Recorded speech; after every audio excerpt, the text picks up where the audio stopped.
जय गुरु जी संगत जी। गुरु जी की सारी प्यारी प्यारी संगत को मेरा दिल से प्रणाम।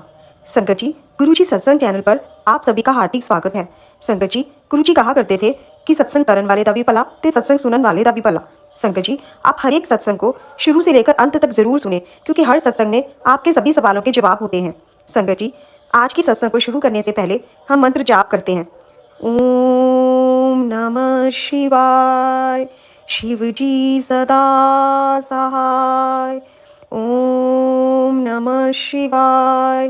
गुरु जी सदा सहाय। जय गुरु जी संगत जी, आइए हम सत्संग को शुरू करते हैं। गुरुर्ब्रह्मा गुरुर्विष्णु गुरुर्देवो महेश्वरा गुरुर साक्षात परब्रह्म तस्मै श्री गुरुवे नमः। जय गुरु जी। जय गुरु जी संत जी। अनंतम अनंतम शुक्राना मेरे मालिक का, मेरे महाराज का।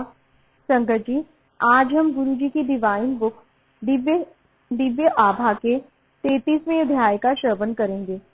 संगत जी, इस अध्याय को शुरू करने से पहले मैं आपको कुछ बताना चाहूंगी।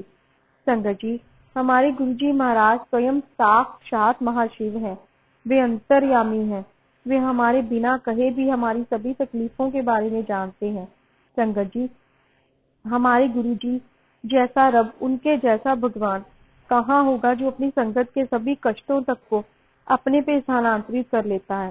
संगत जी, हमारे गुरुजी महाराज बहुत ही दयालु हैं, दया निधान है। वे तो बख्शनहार हैं। हम सबके गुनाहों को वे माफ कर देते हैं। जो भी उनकी शरण में पूर्ण श्रद्धा और समर्पण भाव से गया, वे उनकी सभी गलतियों को माफ कर उन्हें गले से लगा लेते हैं।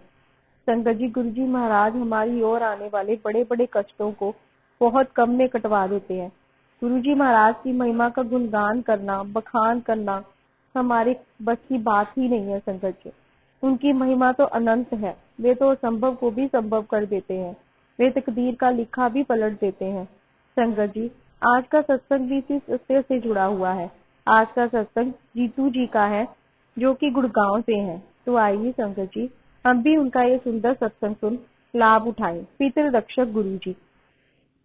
वर्ष 2006 में होली से 2 दिन पूर्व देर रात्रि में अपनी बहन से फोन पर वार्ता होते ही मैं अपने पिता की शैया के पास पहुंचा।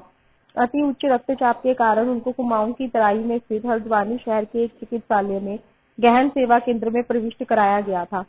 मेरी बहन से फोन पर समाचार मिलने के तुरंत बाद मेरी पत्नी और मुझे समझ आया कि गुरुजी इसकी चेतावनी पहले से ही देते रहे थे। फरवरी 2006 में शिवरात्रि से पूर्व शीतकाल में जब मेरे पिता भीमताल से गुड़गांव हमारे साथ रहने आए थे, तो गुरुजी ने उनके बारे में पूछा था। गुरुजी जानना चाहते थे कि क्या वह शिवरात्रि से पहले ही घर वापस चले गए हैं, जो सत्य था। गुरुजी ने एक अन्य भक्त, मेरे मामा जी कर्नल जोशी सेवानिवृत्त के द्वारा संदेश भी दिया था कि मेरे पिता मेरे पास रहने के लिए आ जाए। गुरुजी के इस भविष्य सूचक कथन को हमने अनसुना कर दिया था। अतः मेरे पिता उस उच्च रक्तचाप के दौरे से बच नहीं पाए। जब ये अनहोनी हुई, वह हल्द्वानी से वापस भीमताल अपने घर जा रहे थे। वह जीवन बीमा निगम से सेवानिवृत्त हुए थे और हल्द्वानी में उस संस्था द्वारा आयोजित एक समारोह में भाग लेने आए थे। दौरे का वेग बहुत अधिक था और यदि गुरु कृपा नहीं होती तो प्राण घातक हो सकता था। रक्तचाप के बढ़ने से मेरे पिता की नकसीर फूट गई थी और इस प्रकार रक्त धमनियों पर उसका प्रभाव कम हो गया। यदि ऐसा नहीं हुआ होता तो संभवतः घातक हृदय का दौरा पड़ता या पक्षाघात हो जाता। आईसीयू में मुझे पश्चाताप करते हुए पिता मिले।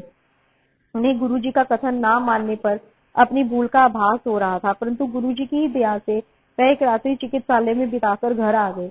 हल्द्वानी में ही एक सप्ताह स्वास्थ्य लाभ करने के पश्चात हम सब गुड़गांव आए। वहीं पर स्वास्थ्य लाभ करते हुए मेरे पिता ने मुझे कहा कि गुरुजी उन्हें बड़े मंदिर में कुछ समय व्यतीत करने दें।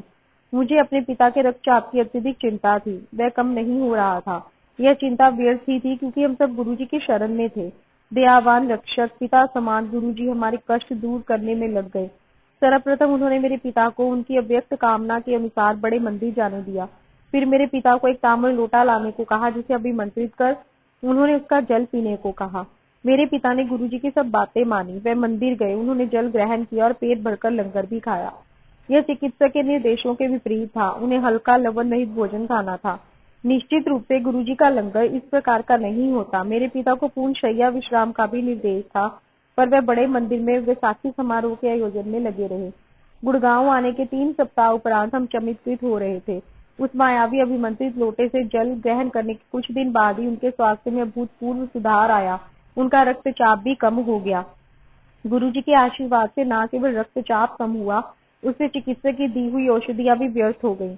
एक बार पुनः आस्था और विश्वास ने चिकित्सा विज्ञान को चुनौती दी थी। मेरे पिता के लिए गुरुजी जीवन रक्षक सिद्ध हुए हैं। मेरी पत्नी और मुझे गुरुजी की दया और कृपा के इतने अधिक सुअवसर प्राप्त हुए हैं कि उनका हृदय से आभार प्रकट करने के लिए हमारे पास शब्द ही नहीं है। यदि वे अनुमति दे तो हम यह जीवन उनके चरण कमलों में व्यतीत करना चाहेंगे। गुरुजी को सदा हमारा सादर प्रणाम। जय गुरुजी। जय गुरुजी। संगत जी, आज की सेवा के लिए लख लख शुक्राना मेरे मालिक का। जय गुरुजी।